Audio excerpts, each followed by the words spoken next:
देखिए, चीन के साथ तनाव के बीच में भारत, जापान, ऑस्ट्रेलिया और अमेरिका जल्द ही नौसैनिक अभ्यास करने जा रहे हैं। मालाबार अभ्यास नाम का ये सालाना नौसैनिक अभ्यास इस बार जापान सागर में होगा, यानी चीन के बिल्कुल करीब। इससे खास तौर से भारत को समुद्री जंग की अपनी तैयारी और समंदर में अपना दमखम दिखाने का एक मौका मिलेगा। तो समुद्री इलाके में चीन के दबदबे को एक बार फिर से बड़ी चुनौती मिलेगी।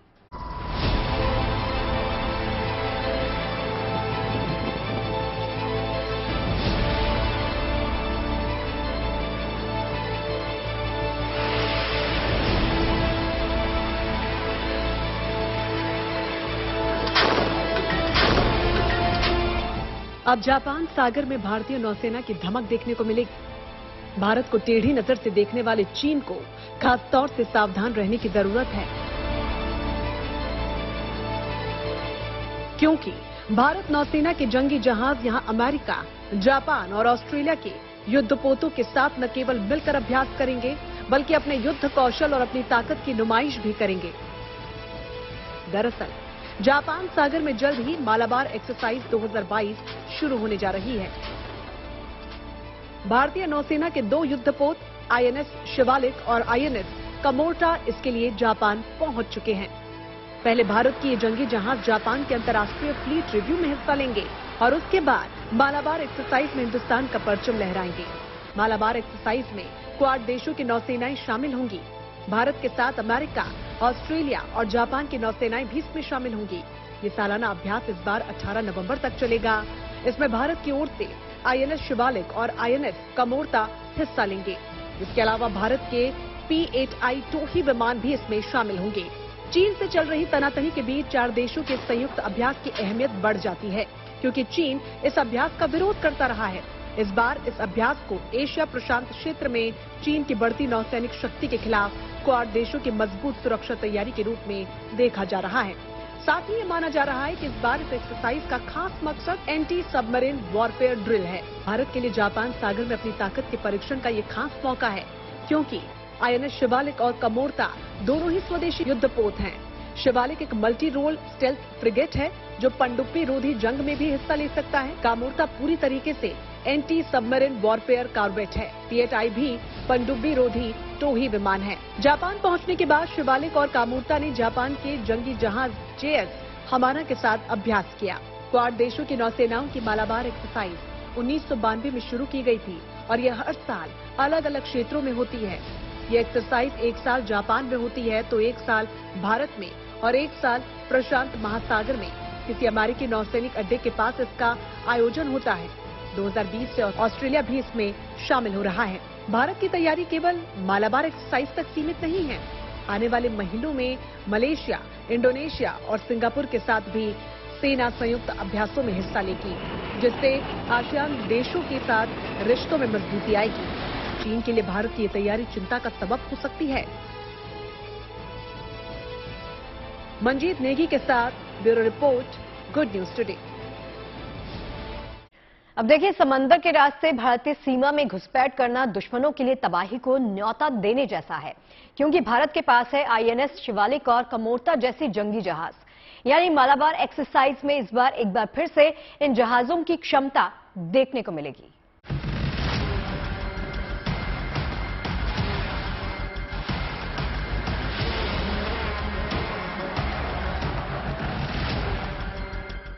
दुनिया के 4 बड़े लोकतांत्रिक देशों की नौसेनाएं, दुनिया के सबसे ताकतवर जंगी जहाजों के बेड़े,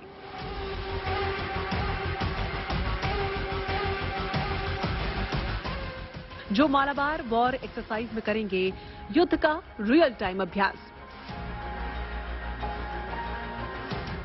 जापान में होने वाले मालाबार युद्ध अभ्यास में भारतीय नौसेना के 2 फ्रंट लाइन वॉरशिप शिवालिक और कमोर्टा अपने रणकौशल दिखाएंगे।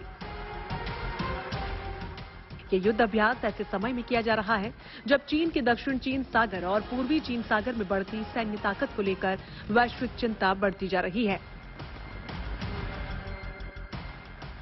मालाबार वॉर एक्सरसाइज में इंडियन नेवी का आईएनएस कमोर्टा भी समंदर की लहरों पर अपनी ताकत दिखाएगा। देश में पूरी तरह स्वदेशी तकनीक से बना अत्याधुनिक युद्धपोत आईएनएस कमोर्टा नेवी के प्रोजेक्ट 28 के तहत बनाए गए इस युद्धपोत में 90% हिस्सा भारत में ही विकसित और निर्मित है। समंदर में दुश्मनों की तबाही का दूसरा नाम है आईएनएस कमोर्टा। हिंद महासागर से लेकर अरब सागर में इसकी मौजूदगी दुश्मनों के लिए अलर्ट है कि बिना इजाजत अगर भारतीय सीमा में दाखिल हुए तो अंजाम बेहद खौफनाक होगा। 40 किलोमीटर प्रति घंटे की रफ्तार से चलने वाला आईएनएस कमोर्टा की रेंज करीब 6500 किलोमीटर है। यह रडार की पकड़ में नहीं आता। डीआरडीओ के बनाए रडार रेती को आईएनएस कमोर्टा में फिट किया गया है, जो जंग के दौरान 200 किलोमीटर तक मौजूद सभी पनडुब्बियों की जानकारी देता है। परमाणु, जैविक और रासायनिक युद्ध लड़ने में सक्षम आईएनएस कमोर्टा पनडुब्बी को भी मारने में सक्षम है। यानी दुश्मन पाताल में ही क्यों न छिपा हो, आईएनएस कमोर्टा उसे तबाह करने में सक्षम है। उथले पानी में चलने की क्षमता रखने वाले आईएनएस कमोर्टा के अलावा भारतीय नौसेना का स्टेल्थ फ्रिगेट आईएनएस शिवालिक भी लहरों पर अपनी प्रचंड ताकत के लिए जाना जाता है। आईएनएस शिवालिक युद्धपोत हवा, जमीन और पानी के नीचे दुश्मनों को खोजने और तबाह करने में सक्षम है। यह करीब 50 किलोमीटर प्रति घंटे की रफ्तार से चलने में सक्षम इस युद्धपोत को ब्रह्मोस और बराक मिसाइल से लैस किया गया है। यानी समंदर में दुश्मनों को मुंह तोड़ जवाब देने की फुल गारंटी है। इस बार सभी देशों के युद्धपोत अपने हथियारों और हेलीकॉप्टर्स की आक्रामकता और विध्वंस करने की ताकत को तो दिखाएंगे ही, साथ ही समुद्री जंग में कितनी जल्दी इन जहाजों को दुश्मन के इलाके में पहुंचाया जा सकता है, उस पर भी जोर दिया जाएगा। Bureau report, good news today. देखिए, मालाबार वॉर एक्सरसाइज में हिस्सा लेने के लिए भारत का P-8I टोही विमान जापान पहुंच चुका है। समंदर में दुश्मन की सबमरीन को ढूंढकर तबाह करने में ये सक्षम है। भारत का P-8I एयरक्राफ्ट निगरानी, जासूसी के साथ साथ हमला करने में भी P-8I का इस्तेमाल किया जा सकता है। यानी इससे निकलने वाली मिसाइल दुश्मन के जंगी जहाजों और पनडुब्बियों को सेकेंड्स में तबाह कर देती है। एंटी सबमरीन वॉरफेयर में भारत के इस ताकतवर हथियार का कोई भी तोड़ अब तक नहीं मिला है।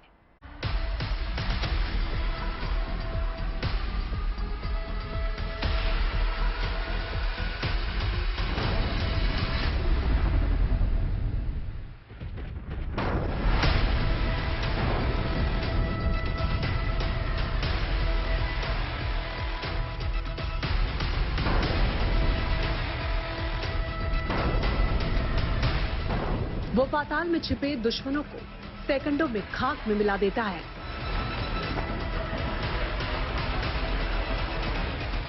आसमान के रास्ते गुस्ताखी करने वालों को तबाह करने में देरी नहीं करता।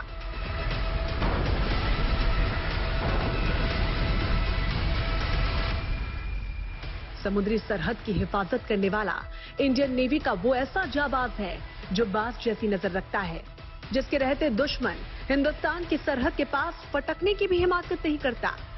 इंडियन नेवी के इस योद्धा का नाम है P-8I।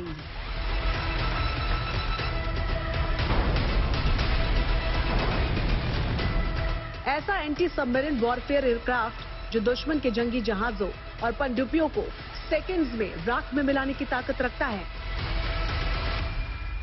भारत का ये ताकतवर हथियार मालाबार युद्ध अभ्यास में हिस्सा लेने के लिए जापान पहुंच चुका है। P-8I लंबी दूरी तक समुद्र में गश्त लगाने में सक्षम होते हैं। साथ ही अत्याधुनिक हथियार सिस्टम और मॉडर्न सेंसर से भी लैस हैं। समुद्री गश्त विमान न सिर्फ हिंद की सरहद की निगरानी करता है, बल्कि जरूरत पड़ने पर यह समंदर की गहराई में छिपी सबमरीन का भी शिकार करता है। यही वजह है कि P-8I को सबमरीन हंटर के नाम से भी जाना जाता है।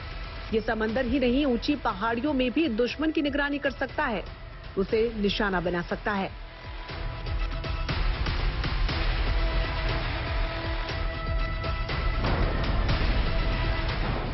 P-8I विमान 11 से 14 घंटे तक लगातार उड़ान भर सकता है।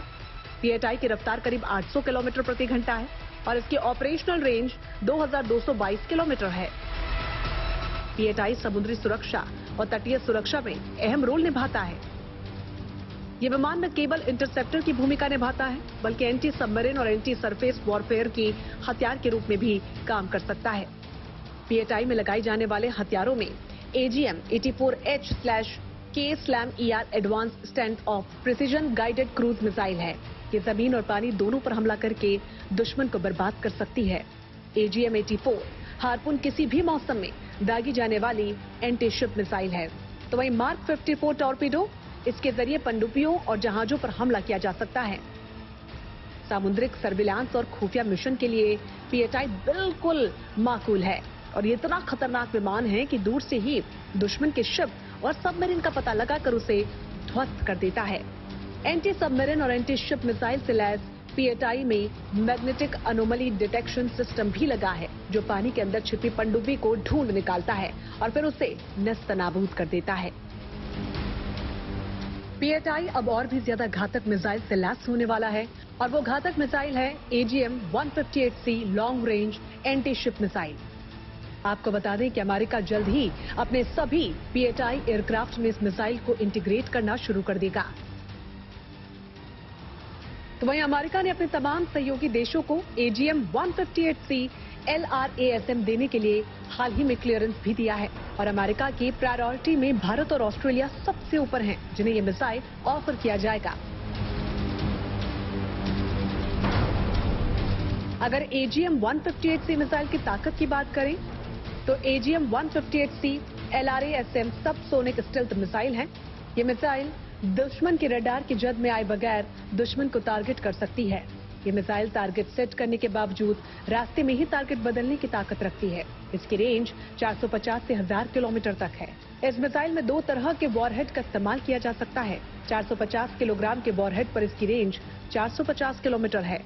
वहीं हल्के वॉरहेड के इस्तेमाल पर 1000 किलोमीटर तक की रेंज है।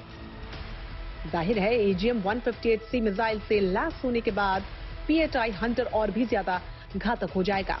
अभी हमारे PATI एयरक्राफ्ट में AGM-84D हार्पून मिसाइल का इस्तेमाल होता है और अब विध्वंसक एंटी शिप मिसाइल से लैस होने के बाद PATI हंटर के पास दुश्मन के युद्धपोतों को भी तबाह करने की ताकत हो जाएगी।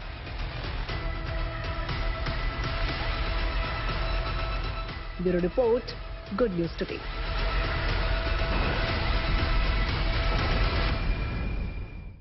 अब देखिए, मालाबार एक्सरसाइज से पहले भारतीय नौसेना 2 और 3 नवंबर को ऑस्ट्रेलियन नेवी के साथ मैरीटाइम पार्टनरशिप एक्सरसाइज कर चुकी है।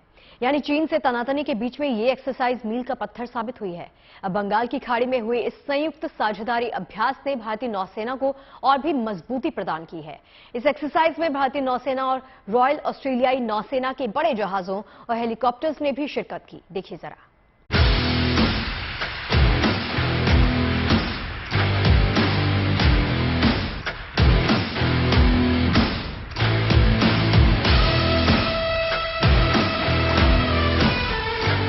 दुश्मन सावधान, ये बंगाल की खाड़ी में भारत ऑस्ट्रेलिया की नौसेनाओं की गर्जना है।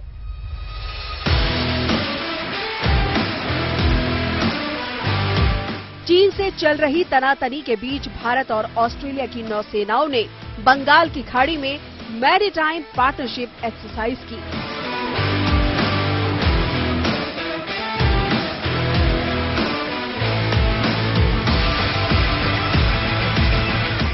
और 3 नवंबर को हुई इस समुद्री साझेदारी में रॉयल ऑस्ट्रेलियाई नौसेना और भारतीय नौसेना के जहाजों ने अहम भूमिका निभाई। यही नहीं, इस सामरिक युद्धाभ्यास में हेलीकॉप्टर भी शामिल हुए।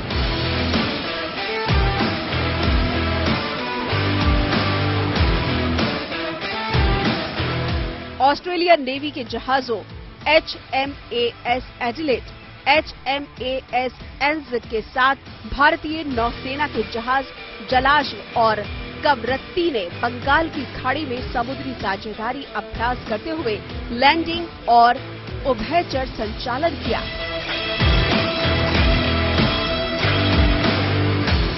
मैरीटाइम पार्टनरशिप एक्सरसाइज दोनों नौसेनाओं के बीच उच्च स्तर की ऑपरेशनल साझेदारी को दिखाता है।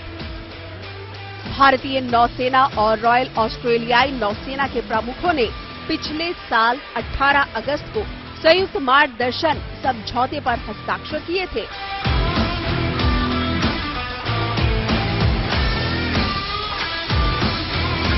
भारत प्रशांत क्षेत्र में शांति, सुरक्षा और स्थिरता को बढ़ावा देने के लिए ये अपनी तरह का पहला समझौता था।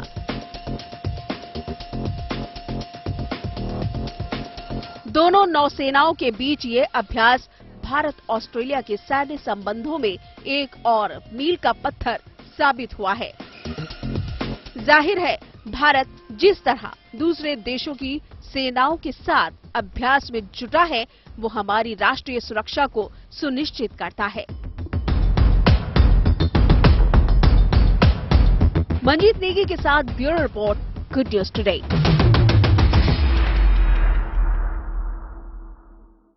अब देखिए, रक्षा क्षेत्र में आत्मनिर्भरता की तरफ भारत ने एक और बड़ा कदम बढ़ा लिया है।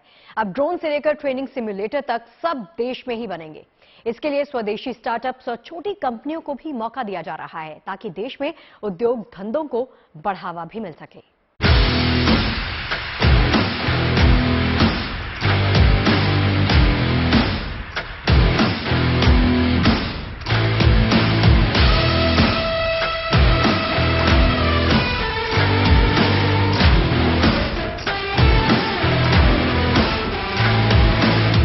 लड़ाकू विमान तेजस हो या लड़ाकू हेलीकॉप्टर प्रचंड, 155 मिलीमीटर होवित्जर तोप धनुष हो या फिर अग्नि, आकाश और पृथ्वी जैसी मिसाइलें, या फिर इंटरसेप्टर, AD-1 जैसा स्वदेशी BMT रक्षा कवच, पूरी तरह स्वदेशी ये हथियार और जंगी साजो सामान रक्षा के क्षेत्र में भारत की आत्मनिर्भरता की शानदार मिसाल पेश कर रहे हैं।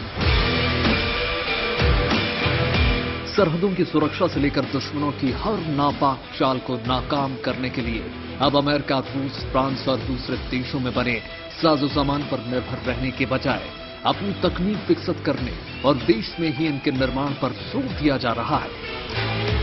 आत्मनिर्भरता का ये प्रयास तेजी से परवान चढ़ रहा है और हिंदुस्तान में हथियारों और जंगी साजो सामान का निर्माण नई उड़ान भरने लगा है। इसी कड़ी में अब 5 मेक 2 परियोजनाओं को मंजूरी दी गई है, जिसके जरिए सेना की ताकत में इजाफा तो होगा ही, जरूरी साजो सामान के लिए विदेशों पर निर्भरता भी नहीं रहेगी। देश में रक्षा क्षेत्र की इन 5 मेक 2 परियोजनाओं में शामिल हैं। इस प्रोजेक्ट में 35 तरह के ड्रोन किल सिस्टम सेट तैयार किए जाने हैं। ये सिस्टम लो रेडियो क्रॉस सेक्शन यानी RCS ड्रोन और अनमैन्ड एरियल सिस्टम यानी UAS के लिए तैयार किया जाना है। इनका इस्तेमाल दिन और रात में हर तरह के इलाकों में होगा और इस एंटी ड्रोन सिस्टम के लिए 18 स्वदेशी MSME और स्टार्टअप्स को चुना गया है। आज के दौर में सुरक्षा के लिए अनमैन्ड एरियल व्हीकल यानी ड्रोन का इस्तेमाल कितना जरूरी हो गया है, ये बात छिपी नहीं है। लिहाजा सेना के सभी अंग आधुनिकतम तकनीक से लैस ऐसे उपकरणों के इस्तेमाल पर जोर दे रहे हैं। अमेरिका से इजराइल तक ड्रोन तकनीक के मामले में काफी आगे है, तो अब भारत भी इसके निर्माण, उत्पादन और उपयोग में पीछे रहने वाला नहीं है। इसी कड़ी में अब देश में मीडियम रेंज प्रिसीजन किल सिस्टम तैयार करने पर काम चल रहा है।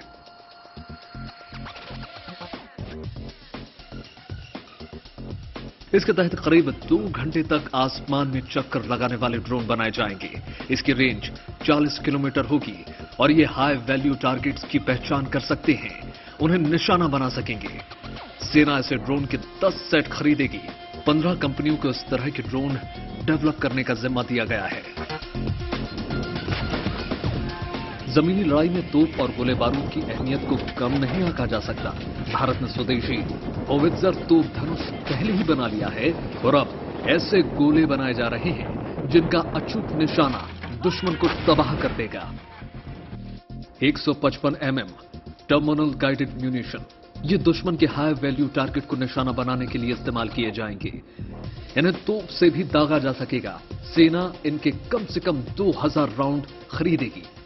6 कंपनियां इनका उत्पादन कर सकती हैं।